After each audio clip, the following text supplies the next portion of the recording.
Aujourd'hui, nous allons parler de 9 attitudes qui font que les gens perdent le respect pour vous. Ainsi, vous pourrez comprendre ce qui se passe et ce que vous pouvez faire pour être traité ou traité avec le respect que vous méritez vraiment.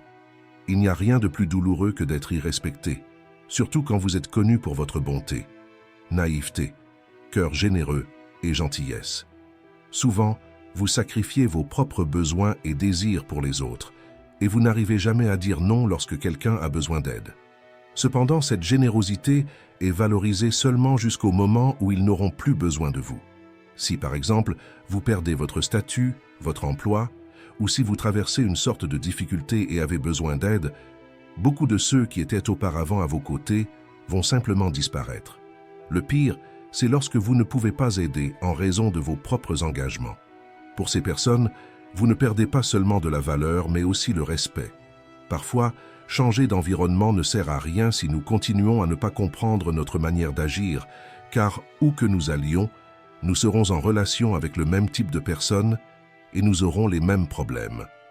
Marc Aurèle a dit que la première règle est de garder l'esprit tranquille, la deuxième est de regarder les choses en face et de savoir ce qu'elles sont vraiment.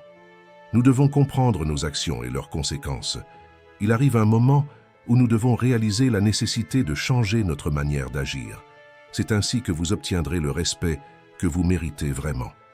Pour cela, il est crucial d'identifier et de corriger ces attitudes qui mènent au manque de respect.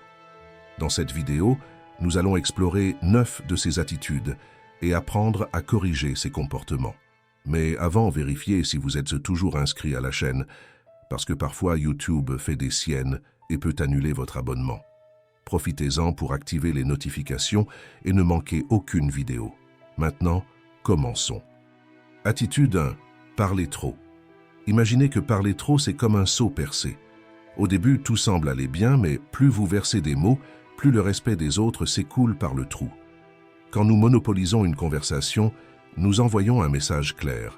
Nous ne sommes pas intéressés par ce que les autres ont à dire. Cela peut être perçu comme un manque de contrôle sur nos actions et nos pensées. Zénon de Citium, le créateur du stoïcisme, nous rappelle que nous avons 2 oreilles et une bouche pour que nous puissions écouter le double de ce que nous parlons. Savoir utiliser cette proportion avec sagesse nous aide à maintenir le respect et évite que nous soyons perçus comme superficiels ou immatures. Mais ne vous inquiétez pas, il est possible de changer cette attitude. Le célèbre psychologue et auteur Daniel Goleman, reconnu pour son travail sur l'intelligence émotionnelle, suggère que l'autoconscience est la clé pour contrôler l'impulsion de parler trop. En étant conscient de vos propres sentiments et motivations, vous pouvez apprendre à peser vos mots avant de les exprimer. Une technique simple basée sur ces études, pour vous aider à contrôler l'excès de parole est, premièrement, arrêtez-vous et respirez. Avant de parler, faites une pause et respirez profondément. Cela donne un moment pour réfléchir et évaluer la pertinence de ce que vous êtes sur le point de dire. Deuxièmement, pensez. Demandez-vous si ce que vous allez dire est utile, nécessaire et aimable. Si cela ne répond pas à ces critères, il vaut peut-être mieux le garder pour vous. Troisièmement, parlez avec intention. Choisissez vos mots avec soin, en vous assurant qu'ils contribuent positivement à la conversation. Une autre technique efficace est la méthode d'écoute active, proposée par Carl Rogers. L'idée est de se concentrer davantage sur l'écoute que sur la parole. Quand vous vous concentrez réellement à écouter ce que les autres ont à dire, cela montre du respect et de la considération, ce qui augmente naturellement le respect que les autres ont pour vous. L'auteur Dale Carnegie, qui a écrit le livre « Comment se faire des amis et influencer les autres », a dit un jour « Vous pouvez conquérir plus d'amis en 2 mois en vous intéressant aux autres personnes, que en 2 ans en essayant de faire en sorte qu'elles s'intéressent à vous. » Être un bon auditeur est une compétence sous-estimée, mais cela montre l'importance d'écouter et de valoriser les opinions des autres. Contrôler l'impulsion de parler trop et choisir nos mots avec soin peut grandement améliorer nos vies. C'est comme ajuster la voile d'un bateau. Cela vous aide à mieux naviguer dans les interactions sociales. Quand vous démontrez de l'autocontrôle et du respect en choisissant vos mots, les gens commencent à valoriser davantage votre opinion et votre présence. Donc la prochaine fois que vous ressentez l'impulsion de parler trop, faites une pause, respirez et demandez-vous si vos mots sont vraiment nécessaires. Avec le temps, en adoptant une approche plus réfléchie et contrôlée dans vos conversations, vous n'améliorez pas seulement votre image, mais aussi vous renforcez vos relations. Attitude 2, ne pas savoir dire non. Vous êtes-vous déjà retrouvé à accepter une demande alors que vous saviez que vous devriez refuser? Tout ce que vous acceptez enseigne automatiquement aux gens comment ils doivent vous traiter. Pour gagner le véritable respect dans votre vie, vous devez apprendre à dire non. Ne pas savoir dire non et tout accepter peut sembler une manière de maintenir la paix et de plaire à tout le monde. Cependant, cette mentalité conduit souvent à l'opposé. Elle diminue votre autorité et la valeur que les autres vous accordent. Marc Aurèle disait « La plus grande partie de ce que nous disons et faisons n'est pas nécessaire. Savoir ce qu'il faut refuser est aussi important que savoir ce qu'il faut accepter. Quand vous n'établissez pas de limites claires et cédez constamment, vous finissez par être vu comme une personne faible ou manipulable. Cela attire des personnes qui cherchent à profiter de votre bonne volonté. Il est vital de comprendre que gagner le respect ne signifie pas toujours dire oui à tout. Au contraire, cela implique d'affirmer vos propres besoins et valeurs, même si cela signifie dire non dans certaines situations, décevant ainsi les attentes des autres. Quand vous apprenez à dire non, vous assurez que vos relations soient basées sur le respect mutuel, car en vous positionnant et en établissant des limites, vous démontrez que vous vous valorisez et respectez vos propres besoins. Cela non seulement empêche les autres de profiter de vous, mais aide également à construire une image de force et de détermination. Sénèque nous rappelle « Aucun vent ne souffle en faveur de celui qui ne sait pas où aller ». Ainsi, n'ayez pas peur de dire non quand c'est nécessaire. Le respect de soi est la base pour être respecté par les autres. En apprenant à refuser ce qui ne vous convient pas, vous renforcez votre position et gagnez le respect de ceux qui vous entourent. De plus, cette attitude favorise des relations plus saines et équilibrées où vos besoins sont aussi importants que ceux des autres. Commencez à pratiquer cette compétence dès aujourd'hui. Observez les situations où vous ressentez la pression d'accepter quelque chose que vous ne désirez pas et essayez de dire non avec fermeté et gentillesse. Rappelez-vous, dire non est un acte de courage et de respect de soi. Et chaque fois que vous le faites, vous êtes plus proche de devenir la personne que vous souhaitez vraiment être. Comprenez que établir des limites claires n'est pas de l'égoïsme, mais plutôt de l'autoconnaissance et de l'auto-soin. Chaque fois que vous dites « non », vous affirmez votre valeur et montrez que vos priorités comptent également. Cela n'améliorera pas seulement la qualité de vos relations, mais augmentera aussi votre confiance en soi et votre estime de soi. Alors, pratiquez l'art de dire « non » et voyez comment cela transforme votre vie et vos interactions. Partagez dans les commentaires si vous avez déjà été dans cette situation de accepter quelque chose de compliqué parce que vous ne saviez pas dire non. Et ce que vous feriez différemment aujourd'hui. Attitude 3. L'impact de permettre d'être interrompu. La communication est la base de toute relation saine, que ce soit au travail, à la maison ou entre amis. Une des attitudes qui fait le plus perdre le respect pour vous, c'est de ne pas vous imposer dans une conversation et de vous permettre d'être interrompu ou interrompu. Quand vous permettez d'être interrompu à tout moment, vous envoyez le message que vos paroles et pensées sont moins importantes que celles de celui ou celle qui vous interrompt. Cela ne diminue pas seulement votre autorité, mais peut aussi amener les autres à vous voir comme quelqu'un qui ne valorise pas sa propre voix. Comme s'ils pensaient ainsi, si même Pierre ne croit pas en lui-même, pourquoi devrions-nous écouter ce qu'il dit? Gardez cette phrase avec vous. Seuls ceux qui se respectent sont respectés. Interrompre quelqu'un, c'est une claire démonstration de manque de considération pour les sentiments et les perspectives d'autrui. Cela indique de l'impatience et une incapacité à écouter activement. Comme l'a dit Stephen Covey, auteur de Les 7 habitudes des gens très efficaces, écoutez avec l'intention de comprendre, non avec l'intention de répondre. Quand quelqu'un vous interrompt, il viole ce principe de base du respect mutuel. Pour maintenir le respect dans les conversations, il est crucial d'établir des limites de manière assertive et éduquée. Si quelqu'un vous interrompt, vous pouvez gentiment dire « Excusez-moi, je n'ai pas encore terminé ma pensée ». Cela montre que vous valorisez votre propre voix et exigez le même respect des autres. En insistant pour être entendu, vous ne réaffirmez pas seulement votre propre respect, mais aussi enseignez aux autres à valoriser votre présence. Cette attitude renforce la dynamique de la conversation, favorisant un environnement plus équilibré et respectueux. Comme l'a souligné la chercheuse Brené Brown, établir des limites claires est un acte d'amour propre. Quand vous établissez un standard de respect mutuel dans les conversations, tout le monde en bénéficie. La communication devient plus claire et efficace, et les relations se renforcent.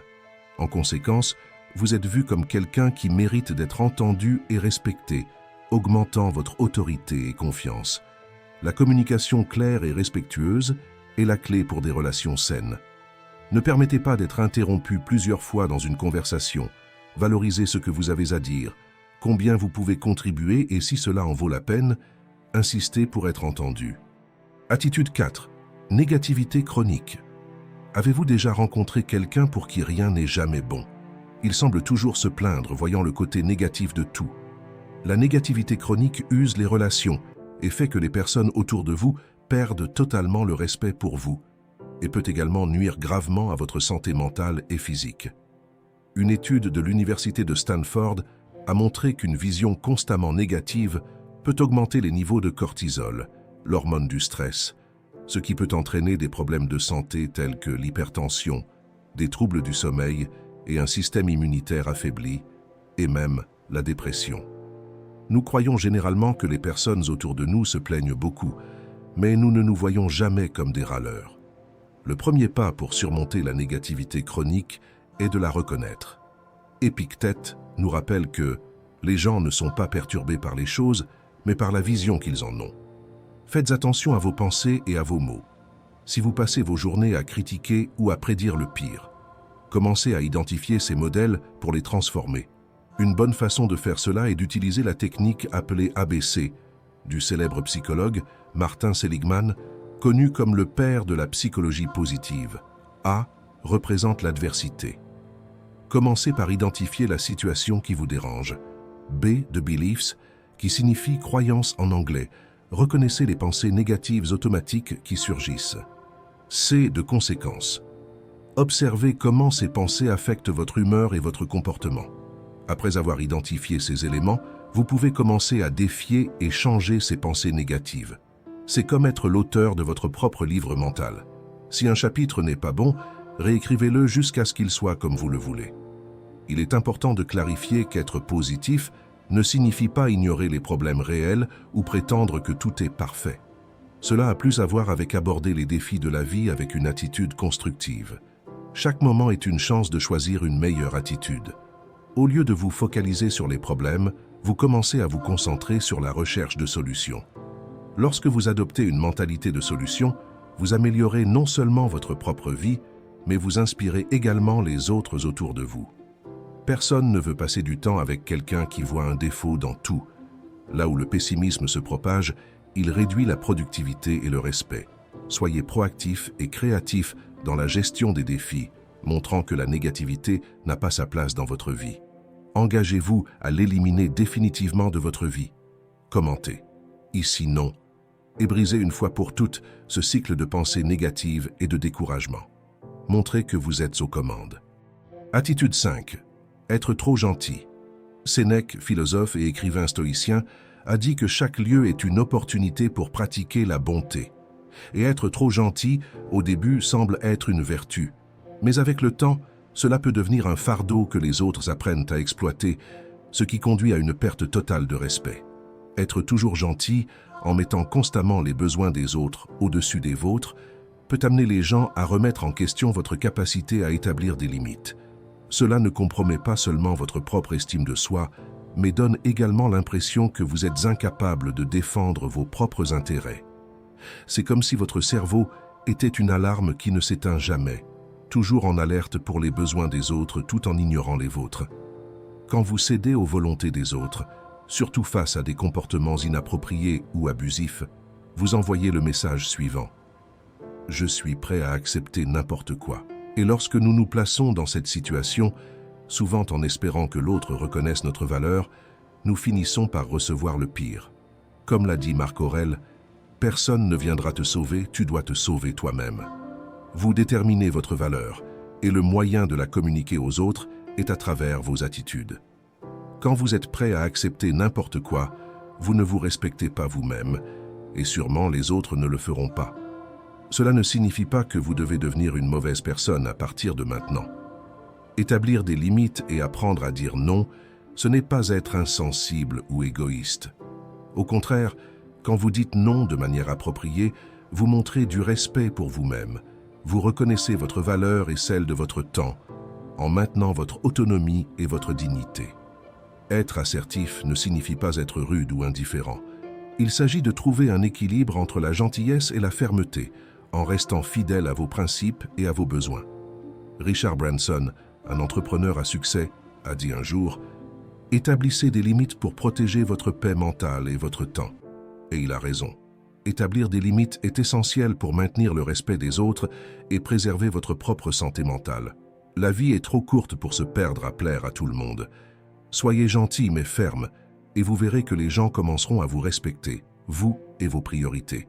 Et, si ces mots ont du sens pour vous, abonnez-vous à la chaîne et activez les notifications pour ne manquer aucune nouvelle vidéo. Attitude 6. Ne pas tenir les promesses. Mentir, omettre ou ne pas tenir les promesses sont des comportements qui détruisent la confiance et le respect des autres. Quand quelqu'un est pris en train de mentir ou échoue à répétition à tenir ses promesses, cela démontre un manque d'intégrité, de responsabilité et de respect pour les engagements pris. Ce type d'attitude nuit à votre propre estime de soi et crédibilité et fait que les gens se demandent si vous êtes une personne sincère et digne de confiance. Imaginez que tenir les promesses est comme construire un pont. Chaque engagement tenu est une brique qui solidifie cette structure, tandis que chaque promesse rompue est une brique retirée, affaiblissant le pont jusqu'à ce qu'il s'effondre. Quand vous mentez ou ne tenez pas vos promesses, cela montre un manque de considération pour les sentiments et les attentes des personnes qui ont confiance en vous. Cela provoque déception, frustration et même ressentiment. Mais ne vous inquiétez pas, il existe un moyen de reconstruire votre réputation. Commencez par pratiquer la technique du « promettez moins, livrez plus ». Cette technique implique de s'engager uniquement à ce que vous pouvez vraiment accomplir et, lorsque c'est possible, de dépasser les attentes. Cela aidera non seulement à reconstruire la confiance des autres en vous, mais renforcera également votre propre estime de soi et sens des responsabilités. Une autre stratégie efficace est de maintenir une communication ouverte et honnête. Si vous réalisez que vous ne pourrez pas tenir une promesse, informez l'autre personne le plus rapidement possible, en expliquant la situation sincèrement et en proposant une solution alternative. Cela montre que vous valorisez les sentiments et les attentes des autres et que vous êtes engagé à maintenir l'intégrité de vos paroles. Rappelez-vous, ne pas tenir vos promesses est comme jeter des pierres sur votre propre vitrine. La confiance, une fois brisée, est difficile à reconstruire. Ainsi, valorisez vos paroles, tenez vos promesses et observez comment le respect et la confiance reviennent dans votre vie. Attitude 7. Être égoïste. L'égocentrisme et l'exhibitionnisme sont des comportements qui peuvent rapidement miner le respect que les autres ont pour vous. Quand quelqu'un se vante de ses réussites, exhibant ses réalisations sans considérer l'intérêt ou la permission des autres, cela peut être perçu comme arrogant et insensible. Les gens aiment être écoutés et valorisés, et l'égoïsme fait qu'ils se sentent négligés et dévalorisés. Il est naturel et sain de ressentir de la fierté pour ses réalisations et de vouloir partager son bonheur avec les autres. Cependant, exhiber constamment vos réussites, surtout auprès de personnes que vous venez de rencontrer, peut provoquer un malaise et diminuer rapidement le respect que ces personnes ont pour vous. Il est très important de trouver un équilibre entre partager et être modeste. En fin de compte, être égoïste est comme un aimant répulsif pour les gens. Personne ne veut passer du temps avec quelqu'un qui ne voit que ses propres besoins et désirs. Pour gagner le respect des autres, il est essentiel d'adopter une approche plus subtile. Au lieu de vous concentrer uniquement sur vous-même, montrez un intérêt sincère pour les histoires et les expériences des autres. Commencez à écouter attentivement et à valoriser ce que les autres ont à dire. Cela démontre de l'empathie et du respect, ce qui augmente la considération et le respect qu'ils ont pour vous. Une autre technique puissante est de pratiquer la gratitude et la reconnaissance. Au lieu d'exhiber vos réalisations, reconnaissez et valorisez les contributions des autres. Partagez vos réussites de manière modeste et cherchez toujours à célébrer les victoires de vos collègues et amis. Cela non seulement renforcera vos relations, mais augmentera également le respect mutuel. Comme l'a dit l'auteur Brené Brown, la gratitude ne change pas le paysage autour de vous, mais elle vous change. Et la même chose est valable dans la vie. Pour célébrer vos victoires, vous n'avez pas besoin de diminuer la valeur de personne. D'ailleurs, si vous voulez exprimer votre gratitude pour ce contenu, il suffit d'aimer cette vidéo et de vous abonner à la chaîne. C'est quelque chose de simple, mais qui nous aide à continuer à produire des vidéos comme celle-ci. Attitude 8. Agir par intérêt. Lorsqu'une personne montre de l'intérêt uniquement pour se rapprocher de personnes pouvant offrir des avantages tangibles, comme une voiture, de l'argent ou un statut, cela révèle un manque de sincérité et d'authenticité dans ces interactions. Ces personnes changent souvent leur comportement en fonction de qui est à proximité. Elles traitent certaines personnes de manière amicale et aimante, tandis qu'elles ignorent ou méprisent celles qui ne peuvent rien leur offrir. Des études montrent que le manque d'intégrité et de loyauté affaiblit la confiance, amenant les autres à questionner leurs véritables intentions. Les gens remarquent lorsqu'ils sont traités différemment et commencent à s'éloigner. C'est comme si leur comportement était un masque qui finit par tomber, révélant la vérité derrière les actions. Au lieu de cultiver des relations authentiques, cette attitude crée une atmosphère de méfiance et de manque de respect. Pour gagner et maintenir le respect des autres, il est essentiel d'être authentique. Traiter tout le monde avec la même considération, indépendamment de ce qu'ils peuvent offrir, démontre un caractère fort et fiable. Les relations basées sur l'honnêteté et le respect mutuel sont bien plus précieuses et durables. Demandez-vous, traitez-je cette personne avec sincérité ou avec des arrière-pensées? L'auto-réflexion est cruciale pour cultiver l'intégrité. Agir par intérêt, c'est comme construire des châteaux de sable au bord de la mer. Cela peut sembler grandiose au début, mais avec le temps, tout se dissout. Pensez à une situation de votre vie où vous vous êtes senti utilisé. Nous avons tous expérimenté ce sentiment d'une manière ou d'une autre et savons à quel point cela peut être irrespectueux. Pour cette raison, ne causez pas chez les autres ce que vous n'aimez pas vivre vous-même. Pratiquez l'authenticité et traitez tout le monde avec respect. Attitude 9. Agir avec irrespect. Imaginez que le manque de respect soit comme un miroir brisé. Chaque fois que vous manquez de respect à quelqu'un, il devient plus fragmenté, reflétant une image déformée de qui vous êtes.